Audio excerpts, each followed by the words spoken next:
Welcome to Cowboy Shit. My name is Ted Stoven from the Brahma Boot Studio in Calgary, Alberta. And he is Mr. James Foley from Lloydminster on the Alberta side. Not that Saskatchewan stuff. This Not side, Lloydminster.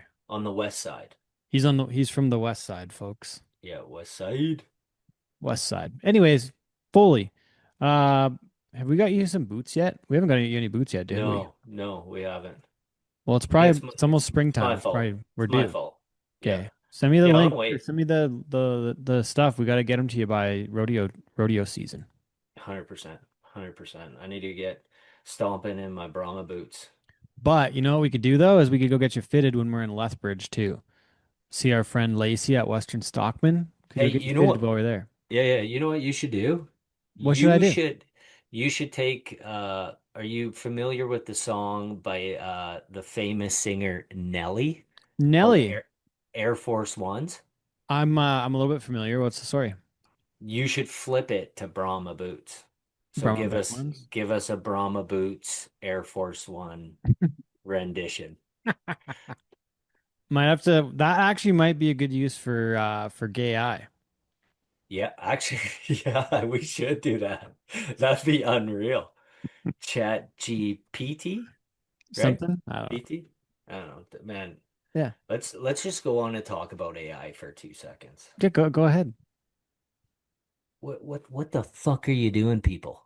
What are you doing? Like, I mean, there's people who are out of control on this shit right now. Like, There's I went and fed a guy's cows. True story. Went and fed a guy's cows. Great guy. Uses Chat GPT to figure out his feed for his cows, which really. super smart. But like, I just like there's people who are like using it to feed cows. There's people who are using it to do anything, and there's even listen. You can send emails nowadays that are Chat GPT, and it's super easy to tell that it's written by AI because you're not near as smart as AI. Like, don't get caught doing that shit and quit Oh AI and no. everything. Unless it's in the cattle business, Yeah, because that actually is a good system. yeah, that was unreal. Like, he literally sent me a screenshot. I'm like, crazy. Really, man. I use a nutritionist, but you could Chat GPT it. I refuse to use that shit. Not gonna lie. Me too. Me too. Yeah, not a fan. Like, I want to just continue to like I can't even handwrite anymore. Yeah, but I can type pretty damn good on my computer. I'm pretty fast. Yeah, but like when somebody's like, "Hey, do you mind writing this out?" I'm like, "Geez, Yeah, I how do you?" do because I don't know how. Yeah, I don't even know how to handwrite. I don't even know Huh. how to make a T. Mine's a mix mash. It's like Spanglish, like where people like the folks that speak Oh English and yeah, Spanish together. yeah, Yeah. It's like a mix between handwriting and just scribble scratch doctors. Yeah, writing on a oh book. yeah. If I can carry a Mangled. letter to another one, I'm Do it. carrying it all day. Yep. Yeah. But I'm not I making a just weird T. I'm just doing a regular T, capital T, and then kind of just mashing all the rest of the letters together. yeah, Yeah. yeah. I feel like that's what happened when I had to do my like first signature. Yeah.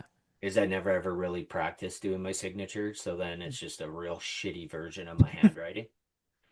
You know, and like I panicked. They're Fast, like, "Hey, shitty hey, version. hey, can you sign this?" I was like, "Holy fuck, I've never signed anything." Yeah. And then thought about it and then just ripped it. Because isn't the F, the capital F on handwriting kind of fucked up too? Yeah, it's got a little curl in it, maybe. Got a little squiggly. Yeah, it might have a curl on the tip. It might It's be not as tip bad as the curled. Q. Remember the Q being really weird in Yeah, handwriting? Q's garbage, R's garbage. Yeah, with that weird R. Yeah, that's right. R is garbage. Yeah, Uh, I there'll still be a keep a day when. journal. Do you? Yeah, man, I like writing on paper, pen on paper. Yeah, And then like all the scripts we do, like at all the rodeos, like I've gotten the habit now, and I'll recycle them as soon as we're done. But I put my name on my script at the PBR shows, like all the events. I'm writing yeah. my name on my script because then usually I don't forget where it is and whatnot. So nobody can steal. I'll be like, hey, that's mine. My name's on it. Give it back. I have an abundance of back pen sheets. You do? Yeah, because I You do bring you them keep home. them? Some like yeah, I just throw them in a pile. I got them Are in a you pile somewhere. are you a bit of a hoarder or no? No, no, not a horde. No, no. No. Jeez, I live with anti-horde. The anti-hoarder? Yeah, like anti if we have two of anything, one's getting its head cut off. It's going. It's like, see you Yeah. later. Yeah, there it's like yeah, excessive, like very everything's probably a very subtle case of OCD, maybe some would say. So Yeah. no, not a hoarder, Heard of not a it. hoarder. I've heard of it. Like I collect all the lanyards I get from You collect places. them. What do you do with them? They're just in a drawer. In a drawer. It's got a Yeah. mitt full of lanyards. Yeah, like if I were to like, you know what I mean? You just pull them out and it's just a mitt full. You know what I Yeah, mean? I know what you mean. Yeah. I used Like to have look, mine. look at this one. Outdoor event of the year. Oh, look at that. Indoor, sorry. Indoor. Dakota Dakota Butter. butter. All Ben, access. it's VIP. it's funny you say that because this Brahma boot sign is basically Yep. right where, very close to where the old my old lanyard hangout would have been. Because Yep. I had the spare bedroom that was my office for a long time, and I there was like the hanger rod in the closet, and I would come home from an event and tie 'em up on the rod, and I just had like a unreal rack. What do you got? We got somebody putting something away over there. Oh, okay. Yeah, and she got out of here though. She was Oh, having enough. that's Sorry. good. Anyways, yep. I used to have them hung up in the closet. Right. Uh, yeah, they were in the closet, like all hung up in the office. But then when I rented the house, then I had to huck them in a bin. Are But you gonna put them out again? well, I don't know. I'd have to get like I've got a pretty massive stash of them now. I don't know what the hell I would do with them all. I got to figure out like how to make it something cool. It'd have to be like a coat rack. You just hang them all on eventually, and then I could put like my Yeah. cowboy hats on there too once in a while or something, or a couple Yeah. jackets. Like a double doer. But I got to figure A out. two for one. I don't know Uh where to put it though, and I don't want to I clutter up like the house too bad either. I like keeping them because whenever you get a lanyard, you think you're like way more important than what you really are, but you have a lanyard, so then you just like it gives you that little pep in your step, you know what I mean? I will admit that there's a lot of times when I'm wearing a lanyard and there's nothing attached to the end of it. I I was just gonna say, like I I just put it in my feel pocket like though, and then nobody yeah, asks anything. nobody asks. They're like, Yeah, they're like, oh that's yeah, yeah, lanyard. So yeah, go ahead, he's buddy. good. Go ahead. Yeah, Yeah, he's good for sure. yeah, exactly. It's like going to an event and you just take a box down the ramp. Like if you just got a cardboard box, you're definitely probably doing something important. If you got something like a box full of stuff. Oh yeah, this guy works here. Yeah, no And big look deal. the part. And And wearing a look the lanyard, part. just your automatic entry to any event. People should say everybody should do that and then comment back to the cowboy shit Instagram I feel like it didn't and work. yeah, to tell us what you got into just wearing a lanyard. I there was a guy that I knew that I worked with at a show at one point, and he's like told us like he's like, yeah, safety vest, a box, like multiple things. He did it one Yeah, time where he busted into some concert he wanted to go to that was sold out, and then I think just watched from the like concourse or from the floor or something, like just walked in with a box. But I think he had beers in there too, like really the ultimate win, and then just drank his own beers at the show with some random lanyard on at like a really. sold out rock show, like probably like Metallica or somebody sweet like that. I forget who it was, but it was a pretty sweet story. Yeah, I know two guys that did that. So the in Edmonton, the Halloween Howler, Oh yeah, yeah. huge Halloween party, At like the convention center. yeah, at the convention center, and Yeah, it was sold out one year. yeah. So they got two lanyards made for Coors Light and put their names on them, and then they they bought black bathrobes and went and found some Coors Light hats and Yeah. literally got into the Halloween Howler just wearing that Really? and went VIP. Like they literally thought that they were Of full course. blown yeah Coors Man, Light guys. that's funny. I think that we should probably try and do that at some point somewhere. I think we should Yeah, I like that idea. and just guaranteed, man. If you all you have to do is half-ass look the part or half-ass look like you're a part of something that's going on there. True. Lanyard, you're in. That's true. It's definitely true. Man, how's the winter been for you? How about this warm weather we're having? Yeah, warm We're gonna need weather's some nice, dude. snow. We're gonna We need some are. snow again soon though. You guys have a lot less snow than us. I live in the Great White North. I'm probably I'd say we're on the edge of the Great White North. You're on the edge of it. Yeah, you're south, we're on the edge. Yeah.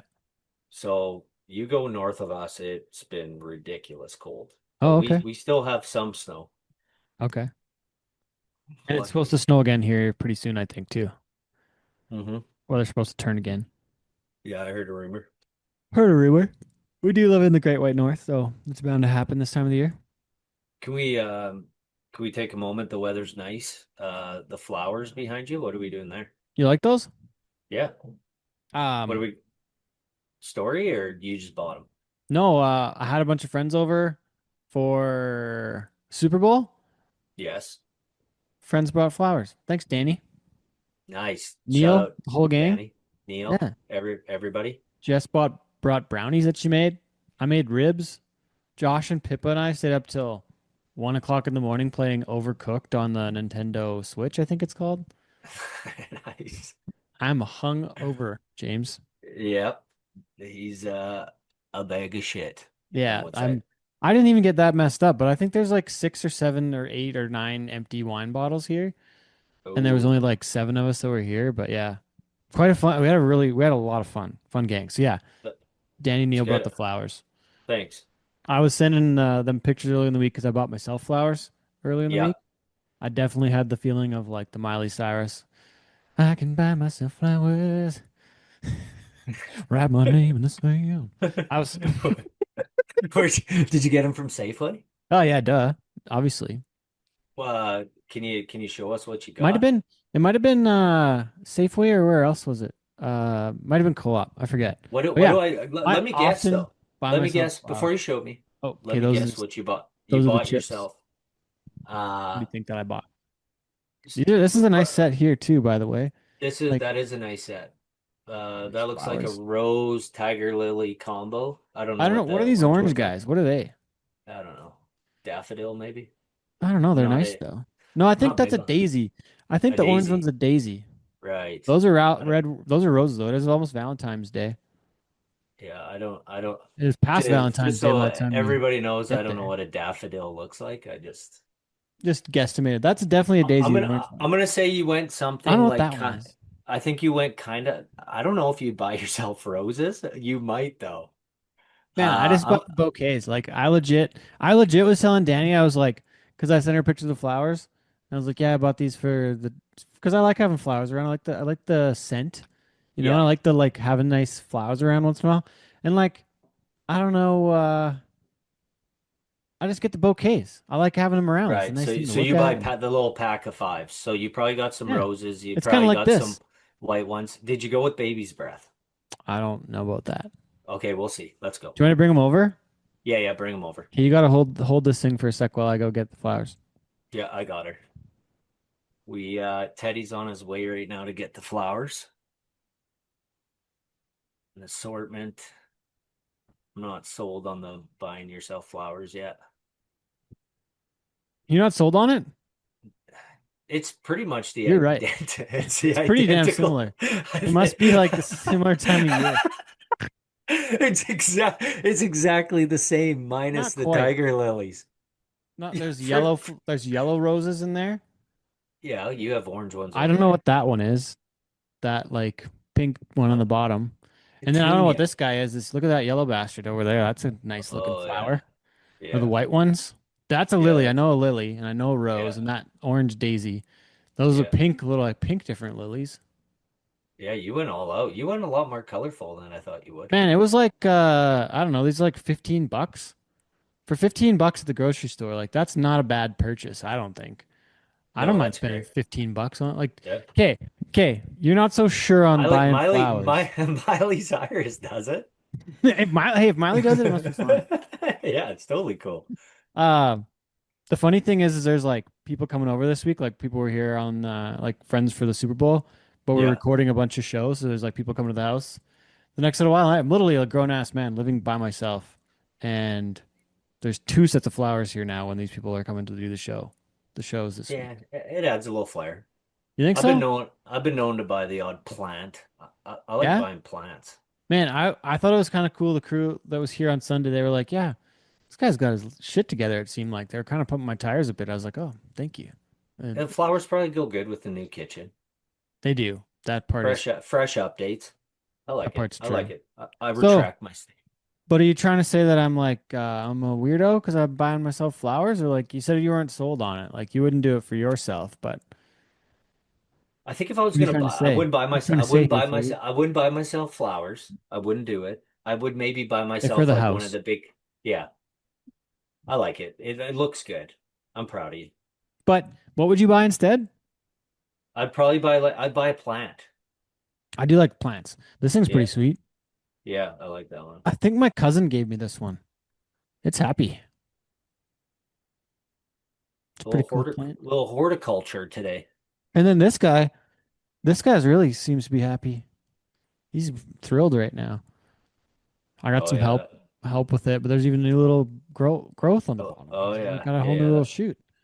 But That this thing thing's was really booming. sad. He was really sad, but we got him a little stick to grow up, and he's friggin' jacked now. He's back in business.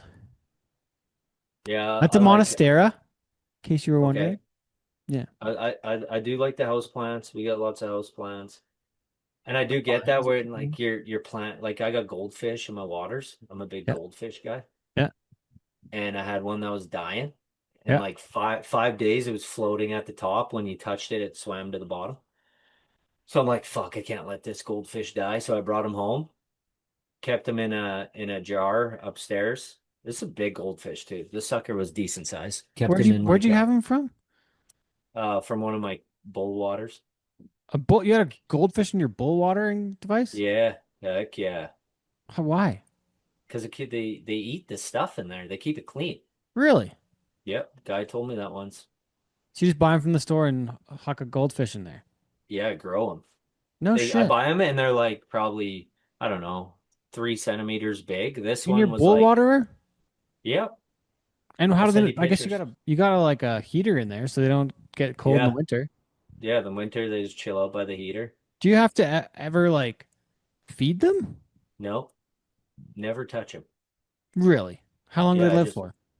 oh I've had some for like 4 years, 5 years. No way. Yeah, they're thriving, man. How big do they get? It's a cheat code for clean tank water. No shit. Um, What about if it's like uh, 30 below? Like, can I get some for my like tank, my stock tank in the backyard and just get a little heater for it and just put them out there? yeah, You got power to it all the time too? yeah. And then what, like an aerator, like a little No, fucking no what? aerator. Just They raw just dogging it in the water. yeah, just living the life. Really? Yeah.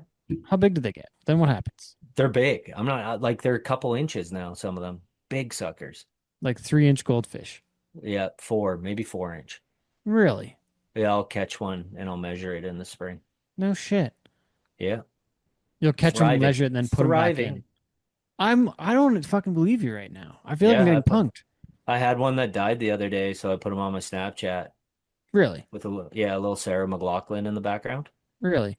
What do you do with them then? You just huck them out for the I birds? will remember you. And Yeah, I gave him to the barn cats. to the barn cats? Yeah. Really? Man, that Stuck is him in I stuck him in the tractor, drove him back to the barn. really Yeah, we all like I had like a about 3 second moment of silence and then the cats took him. no way. Yeah, circle of life. That's yeah, I still think I'm getting punked, man. No, I'll send you pictures. Okay. They and like I thought like my dad was like 100% like was just against it. He's like, "Man, they're gonna die. What a waste." I'm like, "Well, A, they cost 68 cents each." So, like I'm into a water for $10 in goldfish, who cares? Yeah. And yeah, they've done good. I never feed them. We don't like I don't put they eat whatever's in the water and then they just keep it clean. Eat No the way. LJ. Yeah. No To way. cheat. Everybody should have some goldfish in their tanks. That's insane. Yeah. I'll send you pictures. I got lots. What about do they shit in the water? I guess fish definitely Yeah. shit in the water. Yeah. Yeah. I've never seen a fish on the beach shitting and then flop Going back in. back in. So your animals are drinking fish poop, but Well, the fish poop goes to the bottom, yeah. right? I I Then your water's believe. there though. But then your water's in there. Yeah, but there's Do water they eat up their own top. poop? Do you put water in your mouth at pools? Not on purpose. Yeah, but does it ever get in there? Yeah, but I don't like it. You know what I mean? Same thing. Oh man, that's wild. Hmm. Okay, Kid, well, kids shit in the pool. They don't empty the whole pool. They just kick they just everybody out for 3 minutes. fish the turd out and put some more Yeah. chlorine in there. Yeah, drop a little chlorine, tell everybody to stay back for 3 minutes, and then everybody jumps back in and forgets about the turd that was floating around. Oh shit, man. We've had some good chats the last couple shows between the my airplane weirdness last week and then Oh yeah, that was a good one. this one about your goldfish and the talk. Okay, I gotta ask the audience, does anyone else do this for their horses or their cattle? I guess, does anyone else buy themselves any other single mid-30s males buy themselves flowers That's question number one. for their house? Question number two, do you have goldfish in your sock watering tank? Send us pictures if you do. Number three, where do you sit at on the airplane? Yes. Curious about these things.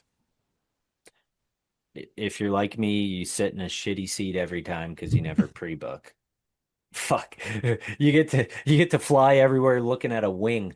Looking at a wing, or you get to ride piss hole in the back, Oh, riding I've on the never done toilet. that. I've never done like I think it being in the very back wouldn't be bad, minus everybody walking by you, but Sometimes the very back is okay because you're close to the bathroom, and then it's kind of quiet and dark back there usually, and everybody is kind of sleeping. Like folk, I don't know. Seems like pretty I easy going back in the yeah, back. I've never used the bathroom on an airplane. I don't think I could. Never ever? Never ever. No way. I'll do everything in my power to go to the bathroom before I get on the bird. Question number four: do you poop on airplanes? Yeah, never For the have. audience. You know what? I couldn't. I'd just go in there, I'd sit and not be able to do anything because I'd be so nervous about the person coming in after me.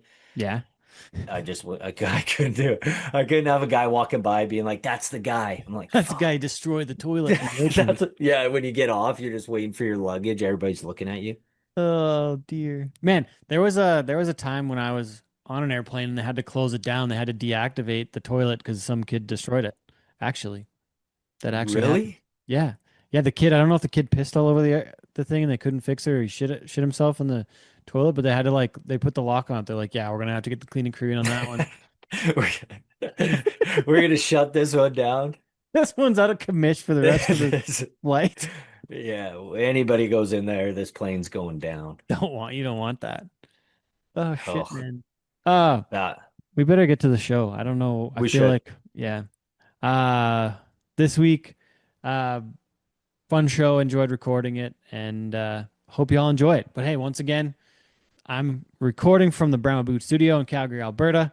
Make sure to check out CanadaWestBoots.com or your local retailer for your Brahma boots. Probably made in Yeah, Canada since 1978. you need them. You need them. Check them out, folks.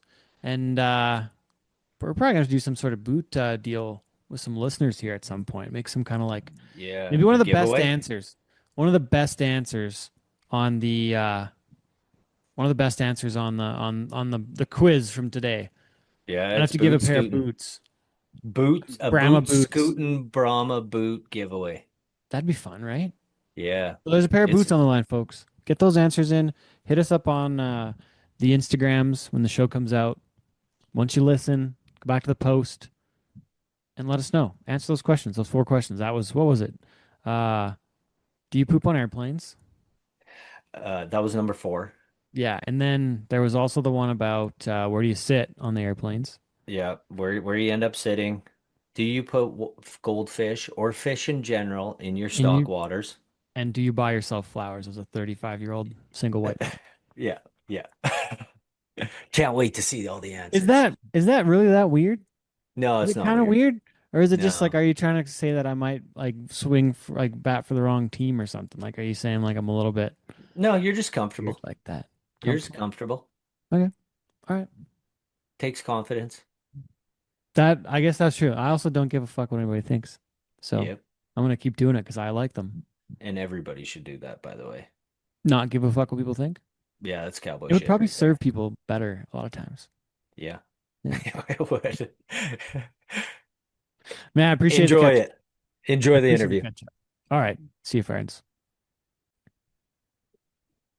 Welcome back to Cowboy Shit. My name is Ted Stoven from the Brahma Boot Studio in Calgary, Alberta. This week, we are with 10-time Canadian Finals Rodeo qualifier. 3 times he's been to the Wrangler NFR. He's also a college National Finals Rodeo champion. I don't actually know where you're at right now, but please welcome to the show, Kolton Schmidt. Hey guys, yeah, I'm at my house here in Stephenville, Texas. All right Got on. snow on the ground. Yeah, I guess to start, we got to talk about that because that's a rare occurrence in Texas, and the world shuts right down when that happens.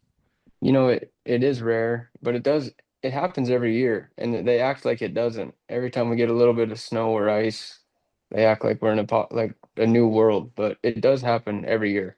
So you just got to get through it and it'll be okay. I was in Dallas last week. I flew down on like Sunday morning and then flew back home. We got the heck out of there because I didn't want to be waiting around for the snowstorm to hit and be stuck an Yes. extra 4 days because the airport's a disaster because they don't know how to handle snow. No, they just shut down. It's just the world stops. Yeah, it's wild. But It's different. but there's no way to they don't know how to handle the ice and the ice like we don't get ice like that back like up here. Like that doesn't happen where it's just like the No, road's covered in ice. and the cold's different, honestly. The cold down here, you can't get rid of it. You can't get away from it. It's wet. It's awful. It's nothing like back home at all. Well, and like all the houses, like I don't remember being in a ton of places in Stephenville, but like anything in New Mexico, like the ground was so hard there was no such thing as a basement. Like anywhere, right? Like in the way that they constructed stuff, like I don't know, there's probably not a lot of insulation in the walls if we're being honest with ourselves.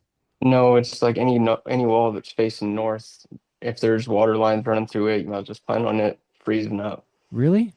Yeah, They don't even yeah. insulate the walls? You serious? I mean, they do. I guess it's just different. I don't Yeah, know. that's Yeah, bizarre. it's interesting. That's for sure. Yeah.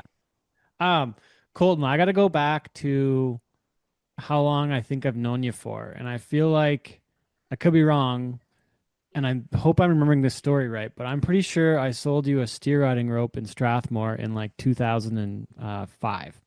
That sounds right. Yeah, Yep, I think that's right. it was black and white. I think I sold to you for $100. Yeah, I still have it. I think it's in my dad's barn somewhere.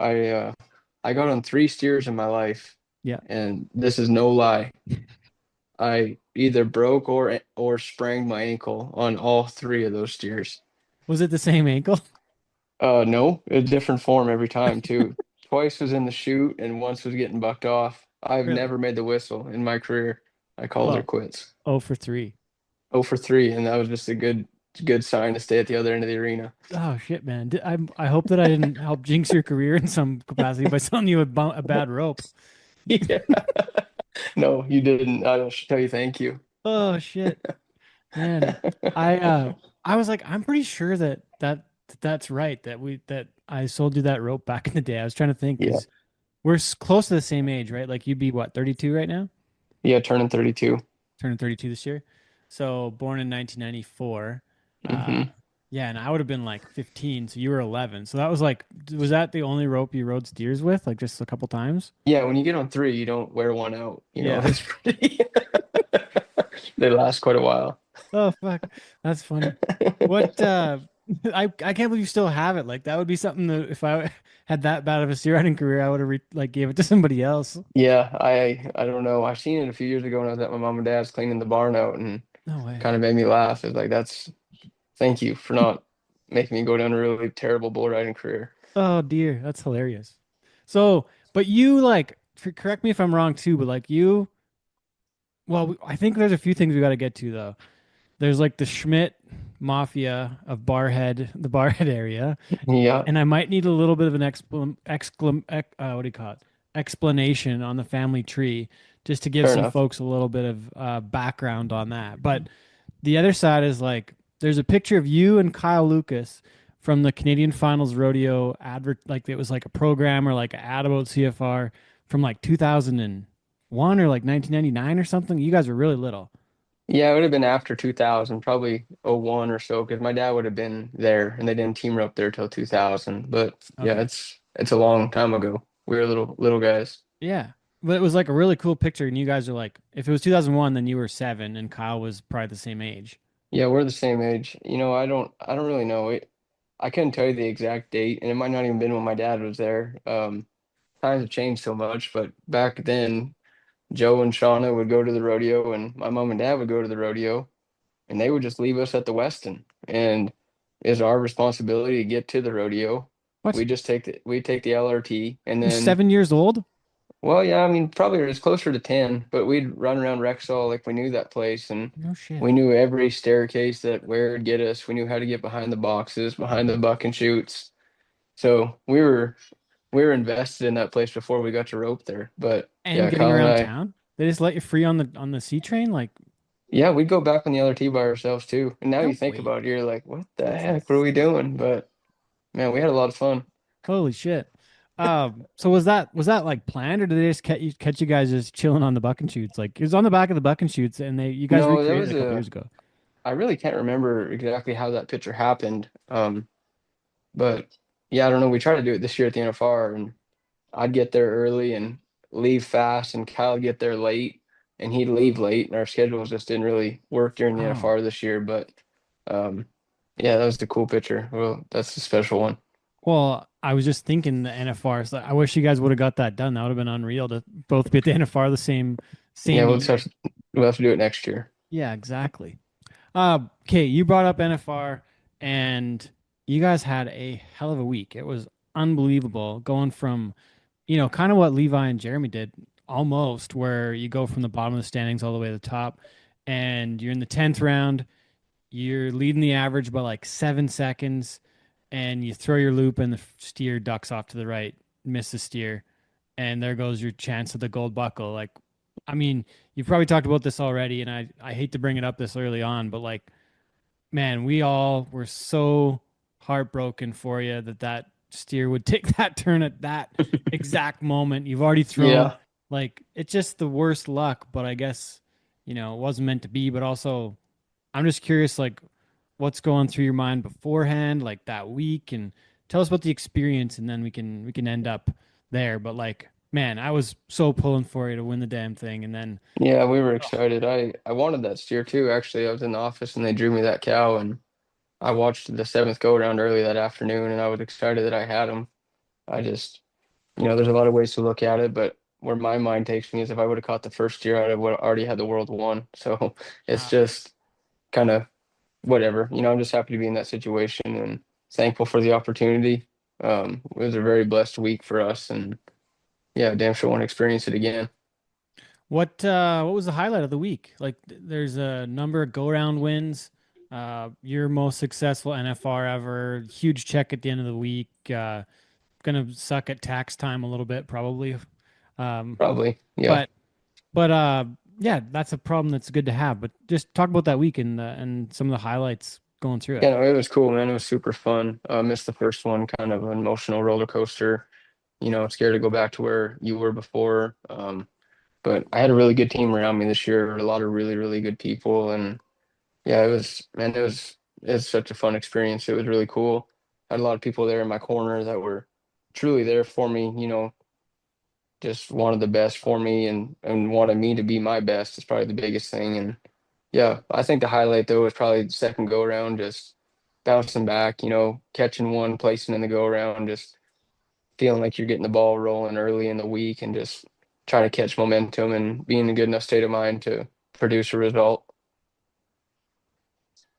What was going through your mind? Like, you get rounds 3, 4, 5, start climbing the standings, getting some wins. What's going through your head during the week? Just trying to keep it in a good spot, think about the steer that you have to rope one steer at a time and not really worry about where it's taking you, just worry about what's in front of you. And yeah, the biggest thing is just being grateful for being there, in that opportunity, in that situation, roping good, producing good runs, riding your horse right. Just the little wins was probably the biggest win for us all week. And, we didn't win the gold buckle. That's really upsetting and kind of lets you down. But, all the little wins that we found within the week was a huge success for us. Well, and that's your best finish ever in the world standings. Like, You might not have won it, but that's still your best year ever.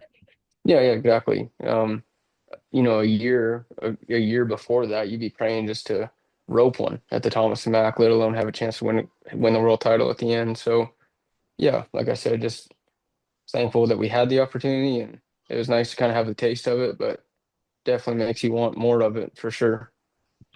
What uh what are the days like for you there, Colton? I think we got to fill some people in. Like I ran into you a couple times there.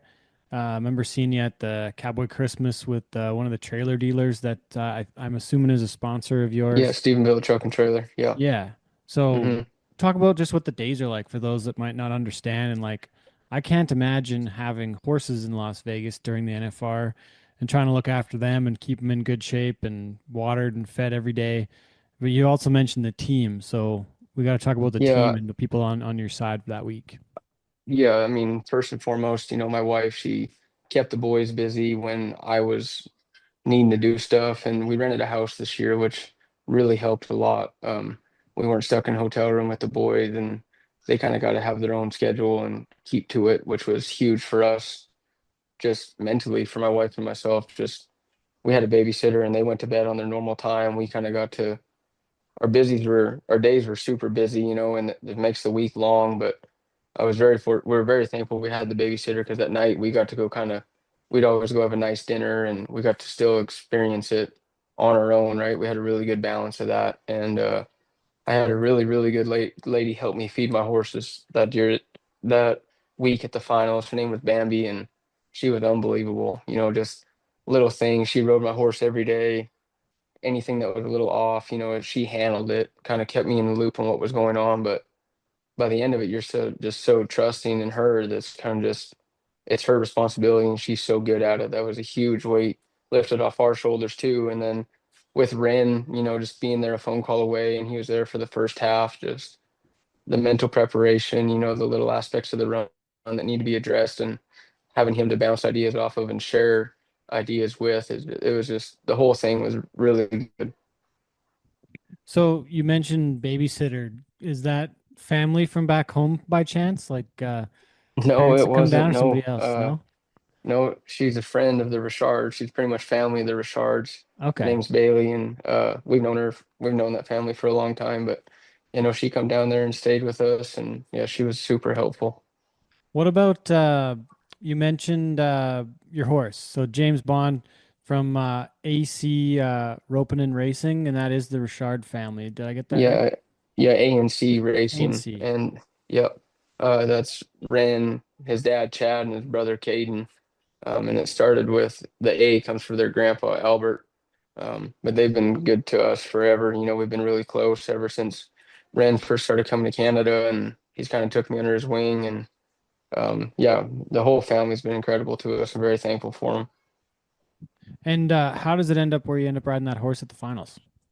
Just the family, giving me opportunities. Just it wasn't even a thing where they stepped in and said, "Hey, you need to do this." It was this opportunity is here if you want it, and they let me try them at the Canadian finals, and they looked after a lot of stuff for me. And like I told you during the finals, just bouncing ideas off and talking about roping and horses and stuff like that. That just led into deeper conversations of what the horse could do or could provide during the run. And yeah, the Canadian finals went pretty good on that horse. We didn't win a lot, but the horse performed pretty well. And yeah, we just built a run off of that of what that horse is unbelievable at, and just try to find some key points and just kind of dig deeper into them and just allow the horse to do his job. And my roping was kind of just backstage, really.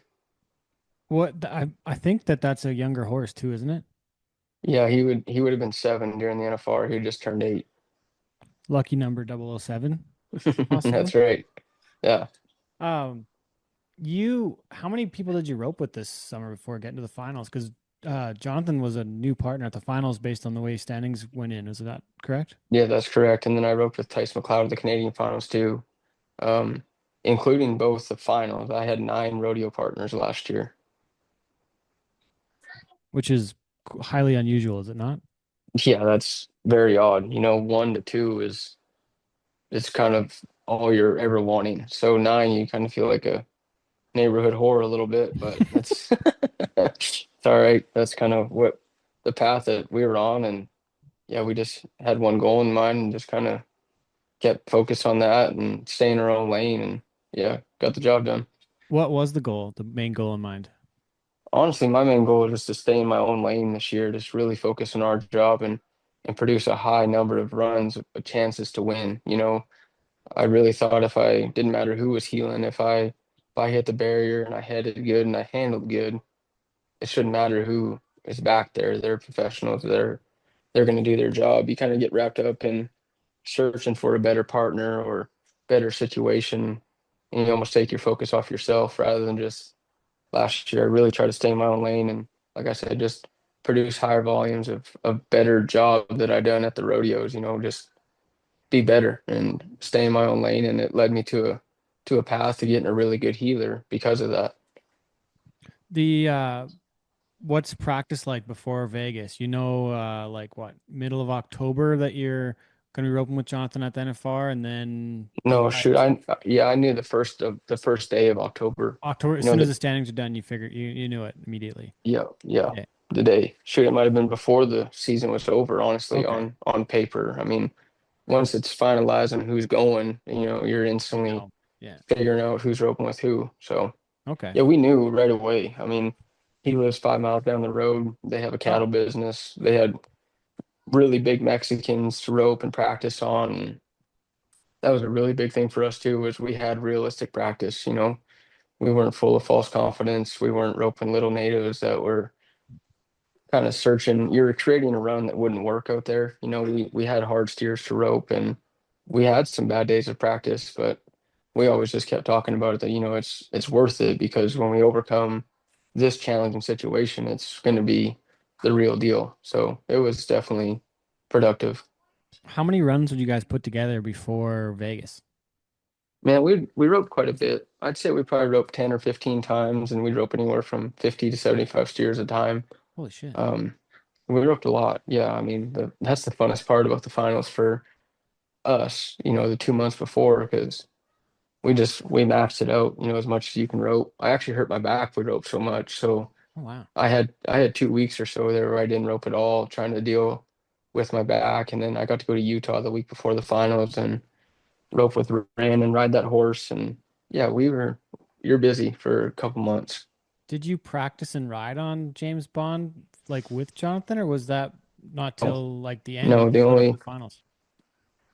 I roped the only time Jonathan got to heel behind the yellow was on Tuesday running the steers down the Thomas and Mack. No shit.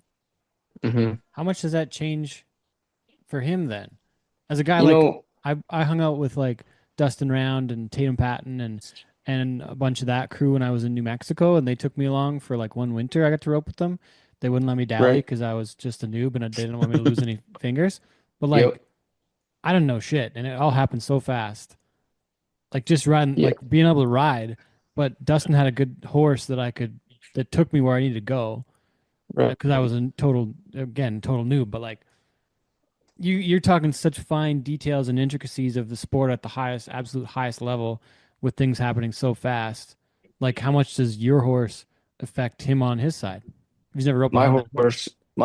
horse affects everything. I feel like I am the quarterback, but what my horse allows me to do is the true quarterback. Like I could have a game plan in my mind, but if my horse doesn't allow me to do it, it'd be like a quarterback having a bad offensive line. Like you can't do anything, right? So I feel like the horse is the most important part. But we did a really good job of talking about it, and couple of our practices, maybe the majority of our practices, I was maybe a little bit slower than what I needed to be heading them in the practice pen, but it was all based off of where I wanted to be riding the yellow and where the turns were going to be hitting on the yellow. So everything we did was based off of the yellow.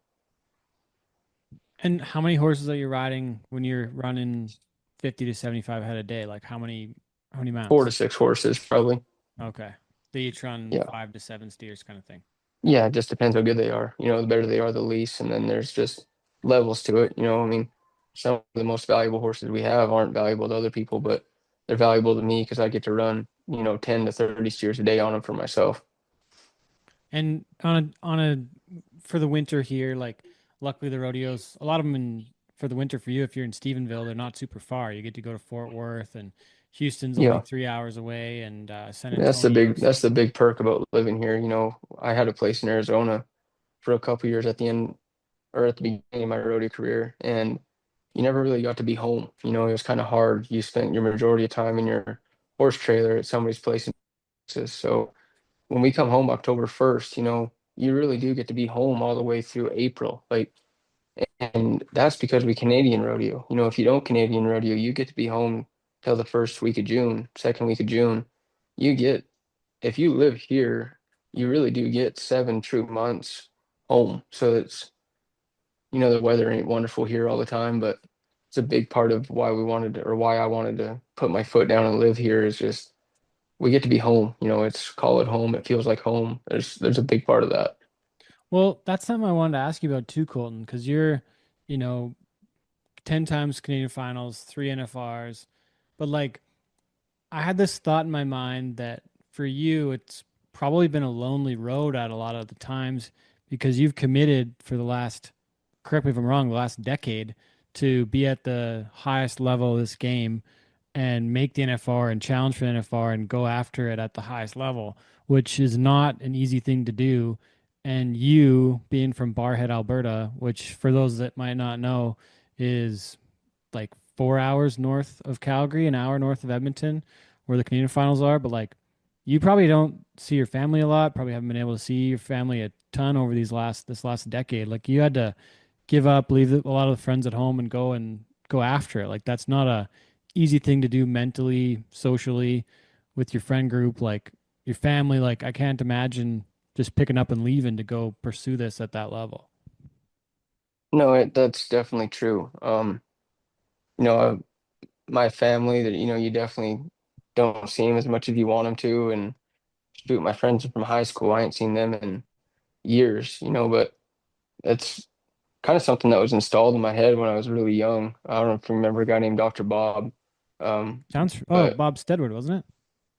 yep, yep. But my dad really brought him into my life when I was pretty young, and you know, he worked with a lot of professional figure skaters, and he was he was invested in some of the people at the highest level of their sport. And you know, that's just something that he was really adamant about when I was younger was you're gonna miss birthday parties, you know, you're gonna miss stuff, you're gonna miss things that you want to go to trying to reach this level, you know. And there's definitely been times where the last 10 years where you're not winning, you're not roping good, you're not making the NFR, and it's like, man, I've missed out on so many things in my life, family, friends, all those things because you're trying to accomplish this goal. But I don't know, man, that's what keeps me up at night. That's what I love. I love roping. Um, I love winning. I love feeling like you're at the top level of something. It honestly, when people ask me what you asked, you know, why do you do it? How do you do it? My question to them is like, what makes you wake up? Like, what do you wake up trying to be the best at? And if you're not trying to be the best at something, I can't wrap my head around that part of it, you know. And it's funny because there's a lot of times where I haven't been the best. You know, I went through the gutter too, but my mindset has always just been that. Like I know what I want. I feel like I know what I'm capable of, and that's just that's why I do it, I guess, and why I choose to do it this way. What are you reading right now, or what what are you working on the mental performance side of things? Like, what does that learning look like for you, Colton? I just got done reading a book. I wish I remember the author's name, but the book is called Greatness. He wrote he wrote the story 7 Days in Utopia. I don't know if you've ever seen that movie, the golfing movie. It's a super cool movie, but he's a mental coach, and he's a mental coach for the Spurs and a bunch of people. And man, it was so good for me because I have a really busy mind. I don't know about just almost getting too technical about stuff, you know, taking away like your natural talents and stuff like that, trying to be so technical and dive deep into the sport. But this guy was just super, super easy, wanted to be super calm, you know, and it's really helped me just I think the timing of it all, you know, with my wife and I, we've got two boys, kind of seeing the bigger picture, you know, where maybe I don't need to run 200 steers a day. Maybe I just need to run 50 on the right kind of horses and be productive and be simple. And but the biggest thing for me is just enjoying life, being super thankful and full of gratitude. And seems like when I go about it that way and don't grind my teeth and bump my head against the wall as hard as I can looking for results, feels like it's much more productive. When you said you hurt your back before the finals, is that what were you doing to hurt your back? How'd that happen? I, honestly, just roping. I don't really know what set it off. I wasn't doing anything out of the ordinary. I don't really know what happened, but I got two bulge discs in between my L4, L5, and L5 and S1. And shoot, I couldn't walk for a few days. I didn't rope for 2 weeks. I got put under and I had like a spinal it's just an injection. There's a word I'm supposed to use, but I got an injection in my spine and then I got one in my SI joint too. And they timed it to max it out during the NFR and it felt perfect during the finals. But right after the finals, it's starting to bother me again. Doing lots of stretching and started taking some peptides.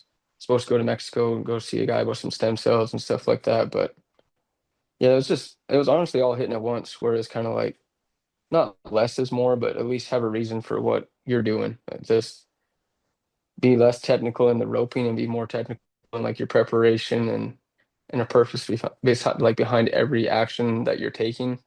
And it's definitely helped a lot. And is that what you would attribute to the success this year? You've had this is your third trip. It's the best one so far. You had one a bit at the previous two, but is that what changed for you this year? I think so. Because it's always going to go bad at some point. You know, that's part of our sport, right? Like the best I ever headed in the regular season, I turned like 77% of the steers. So you're still missing plenty. And that's me just catching. That's not my healer catching, right? So, 50 to 60% completion rate is high, right? Like that's a good year. So I wouldn't say I've gotten better at losing because I've gotten worse, but I've learned a lot better of trying to make everything productive. So figure out why it happened and look at it with a realistic perspective. Not scared to hurt my own feelings anymore. Not protecting myself from the answer that needs to be found. Just probably just maturing, being better, not being a little shithead. Just looking at a big perspective and just have a reason for everything that you're doing. I just finished reading a book called Extreme Ownership, and some of the stuff we're talking about seems to align with that book. Perfect. I'm gonna get it. I think you might like it. But I'm curious about is there any coach involved as far as like in rodeo there's no coaches really technically. But you No. mentioned Ren helping you and being a sounding board as far as like on the horse side of things, but I'm Yeah, that's wondering if there's everything. like No, yeah. that's him. And I look at him as a big brother, really. So he's just a really underpaid coach, is what, I mean, but it's everything. I feel like he would do it. He does it for me. I've done it for him in times, but he's able to offer a lot more than I am. He's worked very hard at the sport and super intelligent. He's dove so deep into so many aspects of it. And this one thing he really was adamant about was me not being afraid of leaning on him, where maybe he can save me years of searching. And he's definitely done that. I asked him a few years ago, just a random text. I said, if you could tell yourself something 5 years ago, like what would it be? And it was just stuff like that was super productive and they've been really good to me. What I'm for those that are team roping fans and know the ins and outs of the business, forgive me for this question, but as far as riding their horse at the finals, like is that kind of like a mount money situation, the same as like Logan Bird with like peso kind of thing, Yeah, like same idea. similar Yeah. idea? Yeah, it's kind of a different situation that we've had worked out amongst ourselves, but it's the same idea. Yeah. The coolest part about what they've got going on is they have a huge horse program, which like Logan does too, but they're breeding and raising them and staying really adamant about it and getting really deep into the futurity game. And it's cool just for them to have that something went through their program. You know, I would say was the best horse at the NFR this year. And if his header catches, the horse wins the gold buckle. You know, like I mean, that's pretty cool from something to go finish to end product. And just I think is a I don't want to put my words in their mouth, but it has to feel good and to know that your program is working. You know, Ren has said that before, and I think I was just the lucky one that got to be the one riding the horse, but it's pretty cool to see what they have going on. And well, a couple things. What makes that horse so good? Like, explain to me in bull rider terms, like what makes that horse so unreal? I think the biggest thing for an uneducated answer is the amount of wasted time and motion that horse takes out of a run. There's just the horse doesn't do anything crazy, anything unnecessary, just doesn't waste anything. You know, no wasted step in a run. It just that's what Ren was always talking about before the finals is if we complete this run in this way, we're going to take tenths out that the normal eye is not going to see, you know, and it's true. There's a lot of runs that we made up there where a lot of guys were 4-2 to 4-5 and we were 3-8 to 4-1 on the same situation, you know. So that horse was just unbelievable. And for me, having watched a decent amount of team roping, that's from the box to the catch to the smooth turn so your healer can pick up his spot, and then you and your horse. What do you call him actually? Like, what's his nickname? They call him James Bond. Yeah, but you His don't call him the full name when you're in the box, or like what do you call the horse when you're riding him? Yeah, if you go catch that one, his name's James Bond. Oh His no paper shit. name is SJR Diamond Bond. Okay. Yeah. Um, so when you're, but like, what? Sorry, going back to the box, you're like, I remember seeing pictures different times where it's like the clock still says zero, the rope's already out of your hands, or it's like 0.1. Like it Right. happens so fast. You're already turning, but you're already probably facing up, like barely before he gets tight, right? Like you Yeah, guys that's are, the stuff like that horse. Yeah, on most horses, when I'm starting my turn, I'm starting to try and send his hips to finish the run. But that was one thing with that horse is Ren and Caden and them, they got that horse so much feel. It'd be like driving a Nissan to like a Ferrari, and it's kind of like you're touching buttons you don't really know exist the first couple of times you ride them. So that's one thing about that horse was when I got their head and I'm pulling the cow, I didn't have to do anything to anticipate the next step of the run. It was mentally, it was good for me because it was literally score, ride, rope, turn the cow, face the cow, and it all happened in under 4 seconds. But it's literally just the next step that's present, accomplish that, and then it's just it wasn't like I had to hide anything from myself or sneak around the horse. You know, it was just complete the course that's in front of you. so I rode a little bit in the last year and a bit, and um, Bree, who was teaching me how to ride, because I hadn't ridden since I was a kid, like trail riding, right? Like I don't know the technicalities. And she was showing me the different, like you mentioned buttons, where further up and further back on the horse's belly are like essentially different buttons for those that aren't familiar.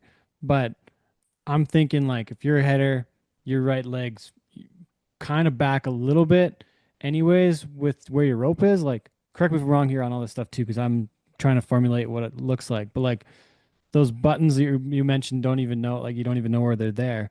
Like that horse is probably really like, would I say the word tight would be correct, where it's very minuscule differences that make a big difference on that horse?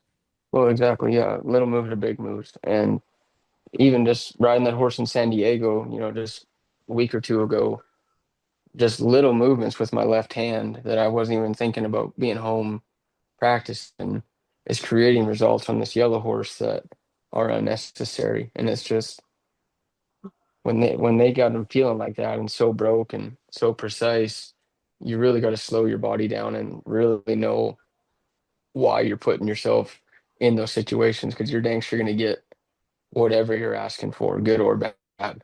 Oh wow. Um, so you rode James Bond again in San Diego. How many other spots this year would you ride that horse? And then to follow up, because we got to wrap it up here soon. Who who all are you roping with this year? What's the plan that way? I don't know the story.